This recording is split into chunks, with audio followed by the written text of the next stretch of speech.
Welcome, I'm Ethan Schoonover, and this is a brief introduction to the Kinkless GTD system. First of all, what is it? Kinkless GTD is a free set of Apple scripts that help you to implement David Allen's Getting Things Done productivity methodology.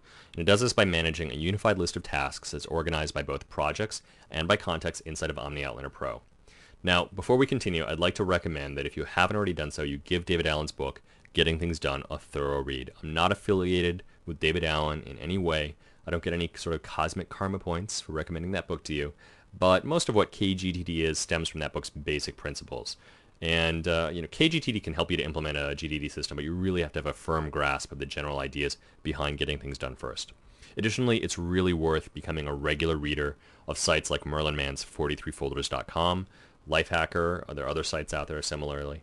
I actually switched to the Mac just as a historical note and picked up David Allen's book after reading one of Merlin Mann's many pithy and obviously very persuasive posts on the subjects. Okay, so let's get started. This is a blank OmniOutliner document, OmniOutliner Pro document. Please make sure you have the most recent version of OmniOutliner Professional installed, or the most recent beta version, and that you've also installed the most recent release of Kinkless GTD before going further. So the first thing I need to do is I need to add the kGTD buttons to the toolbar. And there's a great new feature in OmniOutliner Pro from Omni Group, which is document-specific toolbars. So I'm opening up the Document Inspector. Again, that's from the Inspectors menu. And in the Document section of the Inspectors, in the Advanced section of the Document Inspector, I'm going to check off Document-specific toolbar. And you can see then that we now have a blank toolbar. I'm going to drag up some icons that I'd like up there, as well as the kGTD icons. Notice that there are only 4 Kinkless GTD icons now. There used to be more. So if you're upgrading, don't be shocked. And I'm also going to add in, say, like the record button, because I like to record little notes.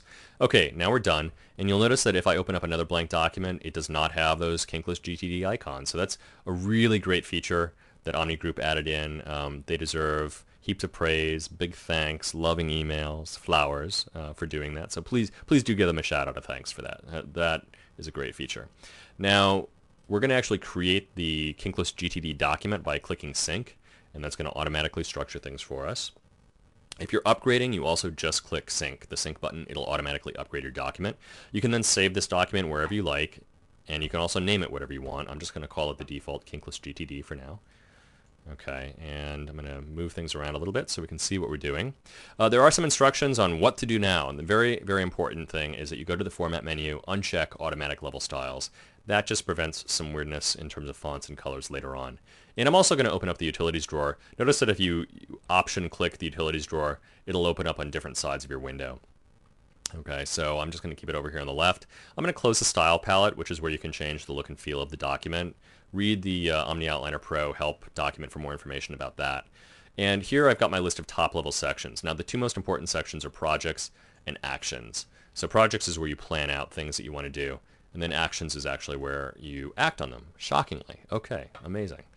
What naming? Okay, so in the Project section, I'm going to get rid of the instructions, and I'm going to paste in some sample data that I prepared. And I'm going to actually then add in, let's see, a new project, and I'm going to do that just by clicking Return, Shift Tab to back out to a project level heading. I'm going to say Clean Up Office. And given that my office is already almost spotless, honest, I'm going to hit Tab, and then I'm going to say File, Loose Papers, and then cursor right, spacebar, hit the O key, hit Return, and that's it. I've added and contextualized a task. Very quick. And then say clean, we'll say organize. Okay, organize corkboard items by color. Why I want to do this, I'm not sure. Okay, and then cursor right, hit the space bar, hit the O key. Now, notice in this list of contexts, it says customize this, or customize these. Very important. You really have to make these contexts your own, especially if you do something like, I work in front of a computer a lot. So having a single task called, or a single context called Mac isn't really so useful for me. I really have to change these. Merlin Mann has a lot of great ideas about how contexts work for, dare I use the phrase, knowledge workers. But I'd let you look at some of his posts about that. Please do change them. And I'm going to actually tell you how to change those contexts right now. So click on the Context column heading, then go to the Inspectors menu, open up the Column Type Inspector, and you'll see here that you've got a list of all your contexts in the Column Type Inspector. You can rename these, reorder these. I'm going to actually delete this last one just by clicking the Delete key. Okay, and you can see then that it's gone from that context list. Wonderful. Okay, so I've got 3 projects here, And we're going to look at the action section. It's empty right now. Go back to projects. I'm going to click sync. And you can see that as we do this, we get a little progress indicator. And then we've got our actions list here. And this is basically the same tasks that we have in project, but it's been reorganized. Instead of being organized by project, it's now organized by context. We do get a little note so that we remember exactly what project this is part of. Okay, looking good. Let's take a look then at projects and figure out what these colors mean. Purple means that a task is a next action. It's a next physical thing that you can do to take that project forward. Green, an item is current, meaning that it's got a start date which is already passed. Red means that it has a due date which is passed, so it's overdue. Black means it's just a standard task. It's going to show up in actions, but there's nothing particularly unique about it other than that. And we've also got gray tasks, and these gray tasks are inactive. And this one is inactive because it has no context. So Kinkless GTD can't put it over into one of these context lists. It could also be gray. A task could be gray if it has, for example, a start date which is in the future, meaning that you can't act on it yet because it hasn't yet arrived. All right, so I can actually then switch over. So I'm going to take the by trail guide. I'm going to click into that, and I'm going to click the twin button, and then that's going to jump me over here into my errands context list. So that twin button is a real quick way to switch between views of a task. And actually then just taking a look at what these errands lists are, these are all the errands that I have from all my different projects. So again, that's the whole idea behind the context list. And if I'd like to, I can actually make changes here. So I could say by trail guide, the one with the red cover, okay? And I can also, I'm in the actions view right now, I can say, well, this one actually has a due date. It's not due, it's not overdue, it's going to be due next week. And buy new bear spray, I'm going to mark that one off as done, okay? And then I'm going to synchronize. So I'm in the errand section again, that's in the actions view. And you can see here now that item that I checked off is now gone, the bear spray item is gone. By trail guide, okay, the one with the red cover, just like I changed it, by world map. So if I go over and I look at projects, you can see it says by trail guide, and it's been updated in the project view as well. By world map, also over here, now has the new due date that I assigned it. So it's pretty easy to change, update, mark items as complete no matter where you are. You don't need to really worry about it too much. You can also delete items. So for example, call Doug and Sarah. Okay, I've got that both in calls, and I've also got that over here under the camp project. I'm just going to click the delete key on it to get rid of it. And when I click synchronize, we're going to see that that's also then been removed. In fact, that whole context is gone over here because I have no other calls other than the one that I just removed.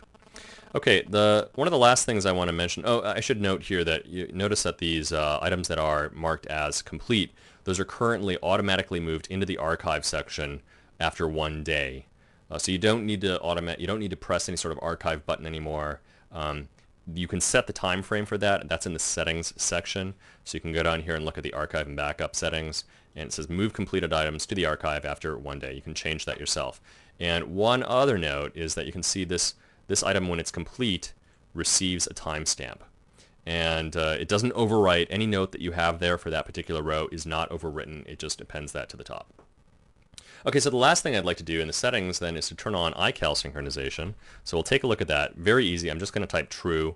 And then down here, the calendars to create or sync with, I'm going to leave that as the default asterisk. And what that tells Kinkless GTD to do is to create for each one of our contexts a new ICal calendar. So I'm going to open up the ICal view here, and we're going to click sync.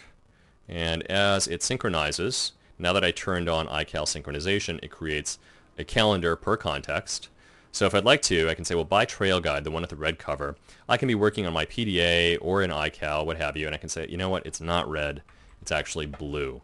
And I can also say by world map, well, that one is complete. And okay, let's say ask me where she stored the camp stove. I'm just going to get rid of that task entirely by deleting it from ICal. So I've made 3 changes. I've said the one with the blue cover, I've completed the world map project, and I've gotten rid of one entire task. When I synchronize, it's going to synchronize the state then with ICal. So you can see it's removed that top item from the camp project because I deleted it in ICal. And you can see it now says the one with the blue cover. And it changed that also in the actions view. So it's completely synchronized with ICal. And we've also got the by world map task down here marked complete because we marked it complete in ICal. So if you make any changes in ICal, you can add and change due dates, you can add notes, you can add them in your PDA, sync your PDA to ICal, and then when you sync Kinkless GTD, it'll pull in all that information into the On the Outliner document. So I'm going to leave it there for now. This has just been a brief overview. I'd like to do more of these videos now that I've got this new version out. And please go ahead and comment, ask questions on the website. I'm sure that there are going to be bugs and issues that need to be addressed. This is a beta release. This is beta software. But, I really listen to feedback and I listen to requests for features and such. So please go ahead, participate online, and I look forward to hearing from you. Thanks a lot.